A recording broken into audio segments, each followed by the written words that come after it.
Welcome to DYI's Crafty Corner. My name is Diane and I'm so glad you stopped by.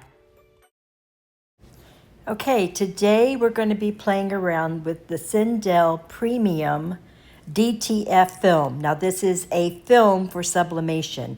It is not the paper, it's the film.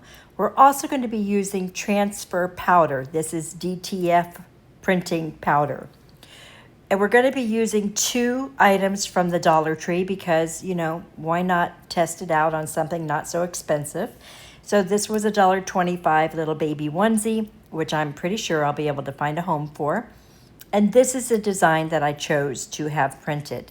So I'm going to be using my Brother Sublimation printing machine, which does not do sublimation on cotton. Right? So that's why we're using this as a little hack that everyone's using. And I wanted to test it out to see how it would work. So I'm using the powder right now. I don't know why mine is a little clumpy. I'm going to guess because it's, you know, Florida. And I'm not sure that it matters either. So we're going to find out together, okay? So I'm just going to use, you know, you have to heat it up. It has to cure. So I'm going to heat it up with my heat tool, my Wagner heat tool. But I believe you could also use your Ranger heat gun as well. It would just take longer. I'm 100% sure of that. So, but you could also put it on a griddle. People are using a griddle. You could turn your Cricut press upside down. Not the easy press, but you know, the regular press upside down and do it that way. But I decided since this is just like curing our embossing powder, I've got both of these tools already. Let me just try it this way. So my concern was, would I warp or melt this film, right? But it didn't. It kind of warped it on the next piece we're going to do. The second thing, I think I blew right by it. We're sublimating on a little t-shirt and a wood round. Both of those items are from the Dollar Tree. So here you can see it kind of bubbled a little bit and I'm like, oh no, it's too hot. But look, it's doing a wonderful job. Once you can see the image, it's no longer needing to be cured. It's already cured. So I just made sure I hit all those spots really good. And it looks wonderful. It looks absolutely wonderful.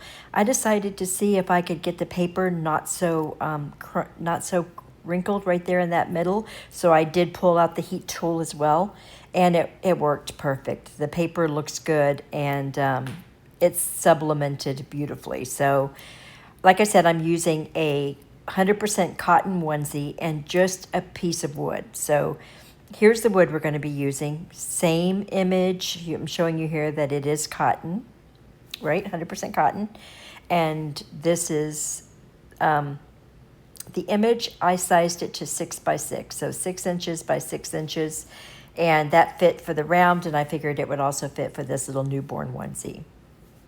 So that's what I did. I just brought it into the Brother software and sized it down.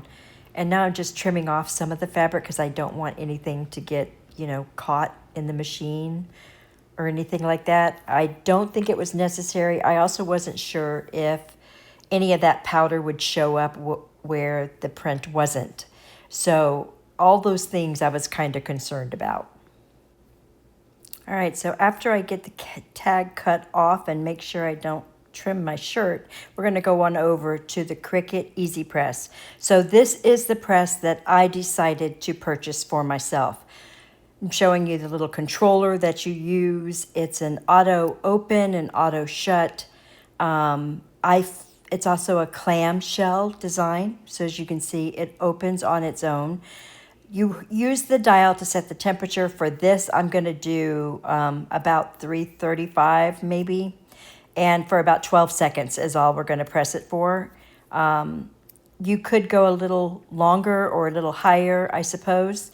I think, did I set it for 15? No, it's upside down. I did set it for 12. So we're going to wait for it to get to the temperature we need it. I just wanted to tell you guys the reason I chose this particular press is just for safety, for my own safety.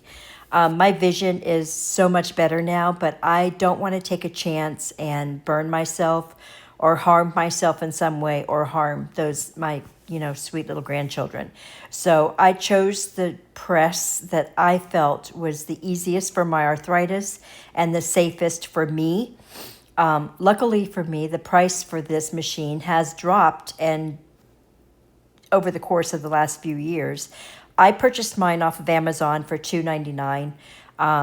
It was on sale at HSN for $2.99 for about 2 days, and then went back up to $800 after being $1,000 for 2 years.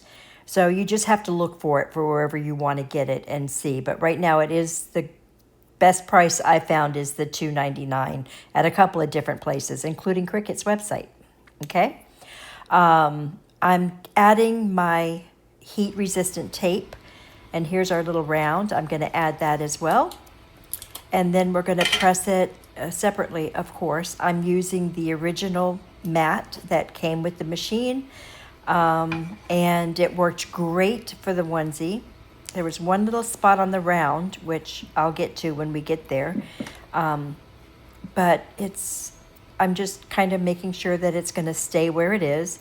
And then all you have to do is to close the machine. You press it down and you just squeeze the handle once you hit the bottom, and it locks in place, and then it opens and releases itself when the time is up. So in our case, this is in 12 seconds, and see, it pops up all on its own. So here's the little design. I was unsure, all right? So I kind of peeked. I can tell it worked. Now you're supposed to set it aside. This is a cool peel. So we're going to go ahead. I've set it over on my desk, which has a a tile on it, and like a tile you would use on your bathroom floor. It has a tile on it that I've set over there. And now we're doing the little subliminal wood piece. Now this would have looked so much better if I had painted the wood white. So keep that in mind. But I can tell you right on that edge where I got too low, it's kind of beveled right there. It didn't sublimate all the way on that edge. And that's not the machine or this powder's issue. This was my issue. So there's my little tile, and I'm just making sure these are really cool to the touch. And then you're supposed to be able to pull this off, and the ink stays on the garment, and even though it is cotton, and not on the sheet. So that's what I'm doing. I'm going to pull from the bottom, not to add too much tension to the design, but it turned out gorgeous. So soft. It's as soft as the onesie is. It's absolutely gorgeous. I did it on light pink. I did have a white onesie as well. Now, I felt like on the wood, it kind of soaked into the wood a little bit. The ink did spread the design out a little bit. Again, that would not have happened if I had pre-painted the wood white. But still, see the little edge on the top there? Just a little bit. Both of these were a straight up yes for me. This powder and that film in particular works great. I enjoyed the process. I can't wait. See, just a little tiny bit, right? And if I just pulled that design down a little bit, it would have been perfect. I hope you guys enjoyed this project. I enjoyed bringing it to you. So much fun. We're having so much fun in the Crafty corner for sure. I'll see you guys in the next video. All right?